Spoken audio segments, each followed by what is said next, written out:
ලංකා මහ බැංකුවේ 2011 අංක 42 ලෙස ලියාපදිංචි මූල්‍ය ආයතනයක් වන අප දිගු කාලයක් ණය ශ්‍රේණිගත කිරීමෙහි පිච් රේටින්හි ඒ ශ්‍රේණිය රැඳෙමින් ලීසින් පහසුකම් පුද්ගලික ණය ව්‍යාපාරික ණය රන් ණය ණය සාධ්‍යකරණය විල්පත් ගෙවීම ඉදිරි කිරීමේ ගිණුම් හා ස්ථාවර තැන්පතු ආදී විවිධ මූල්‍ය සේවාවන් සපයනු ලබන අතර අද වන විට බිලියන 55කට වඩා වැඩි වත්කම් ප්‍රමාණයකට හිමිකම් කියයි.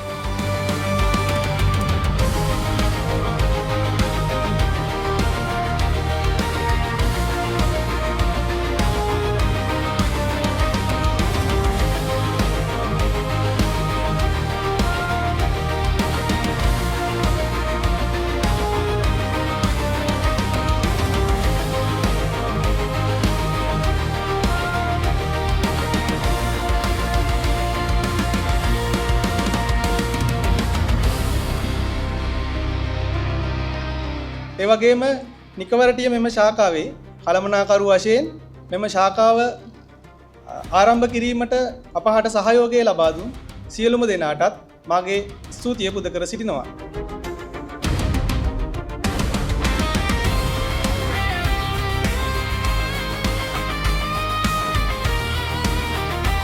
මේ ප්‍රදේශයේ තෝරාගත් පාසල් දරුවන් 100 දෙනෙක් වෙනුවෙන් රුපියල් 3000 බැගින් වටිනාකමක් තියෙන පාසල් සපත්තු සඳහා අවශ්‍ය වවුචර් පත් ලබා දීමට අපි තීරණය කරේ සියපත් විනාශ ආයතනයේ කළමනාකාරීත්වය තීරණය කරේ.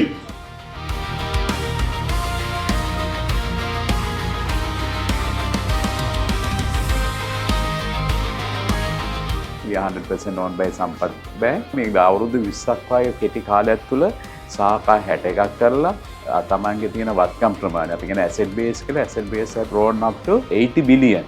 මේක ලේසි කතාන්තරයක් නෙවෙයි බොහොම අමාරුවෙන් හැමෝගේ උද්‍යෝගයෙන් කරගත්ත එකක්. මේක මෙතනින් නතර වෙන්නේ නැහැ. අපි ලබන අවුරුද්දේ අපි තව සාඛා 12ක් ඕපන් කරනවා. ලබන අවුරුද්ද වෙනකොට අපි කොහොමදත් ඔය 80 billion will become 100 billion very easily. ඉතින් ඒ වගේ තත්ත්වයකට යන මේ ආයතනය රටේ ආර්ථිකයට සම්බන්ධ වෙලා ආර්ථිකයේ දියුණු වෙන විදිහට කටයුතු කරගෙන යනවා. රැකියාව සම්පාදනය කරනවා. මිනිස්සුන් අවශ්‍ය කරන ණය පහසුකම් දීලා ඒකින් තමයි ඇත්තටම රටේ අපි කියන GDP growth එකට අපි contribute කරනවා කියලා. ඉතින් ඒ ඔක්කොම જાති වෙන්නේ මේ අපේ ආයතනයේ වැඩ කරන එකේ තියෙන උනන්දුව සහ උද්‍යෝගමත්.